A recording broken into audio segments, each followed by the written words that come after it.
সোমবার রাজধানীর সুকান্ত একাডেমির অডিটোরিয়ামে এক দেশ এক নির্বাচন সংক্রান্ত বিষয় নিয়ে আগরতলার ব্যবসায়ীদের সাথে মত বিনিময় সভা করলেন রাজ্যের প্রাক্তন মুখ্যমন্ত্রী তথা বর্তমান লোকসভার সাংসদ বিপ্লব কুমার দেব।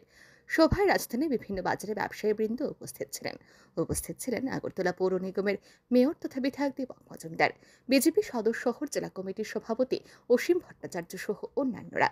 এই অনুষ্ঠানে বক্তব্য রাখতে গিয়ে এক দেশ এক নির্বাচন নিয়ে কংগ্রেস এবং সিপিআইএমের বিরুদ্ধে এক হাত নেন প্রাক্তন মুখ্যমন্ত্রী তথা লোকসভা সাংসদ বিপ্লব কুমার দেব।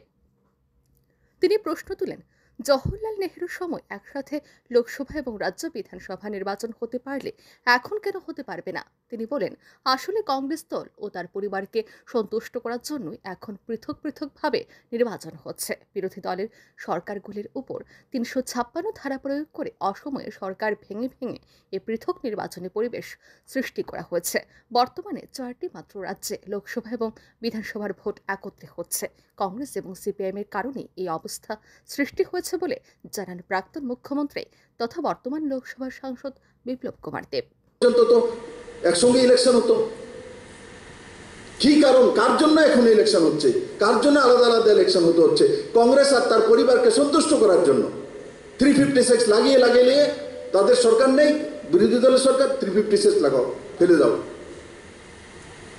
ফেলে অসময়ে সরকারগুলি ভেঙে তারপর বিধানসভাগুলো ধীরে ধীরে অন্য টাইমে হওয়া শুরু হয়ে গেছে। মাত্র 4টা না 3টা স্টেটের মধ্যে লোকসভার বিধানসভা একসঙ্গে হয়, অরুণাচল প্রদেশ, সীমান্ধ্রা, উড়িষ্যা, আরেকটা ছোট স্টেট মনে নাগাল্যান্ড নাকি আছে। এই 4টা স্টেটের মধ্যে একসঙ্গে লোকসভা এবং বিধানসভা হয়, বাকিগুলোর মধ্যে ছিল। কার কারণে? কমিউনিস্ট আর কংগ্রেস। কমিউনিস্ট বলবে, না আমরা তো করিনি, আমরা তো সত্তা আছে 356-এর তো আমরা ঘুরঘুরুতি বলে মুখে যে গণতান্ত্রিক পদ্ধতিতে সরকার ভেঙে যাওয়া চলবে না, সবচেয়ে বেশি চলবে না। ইয়াদ করুন, রাম মন্দির আন্দোলনের সময় বাবরি মসজিদ রাম মন্দিরের যখন ধাঁচা ভেঙে গেল, তখন রাত ভারতীয় জনতা পার্টির 3 রাজ্যকে ভেঙে চুরমাচুর করে 356 লাগিয়েছে প্রধান উপদেষ্টা তৎকালীন পশ্চিমবঙ্গের মুখ্যমন্ত্রী জ্যোতি বোস। এই মত বিনিময় সভায় রাজধানীর বিভিন্ন বাজারে ব্যবসায়ী সংগঠনের সদস্যরাও তাদের মতামত উত্থাপন করেন।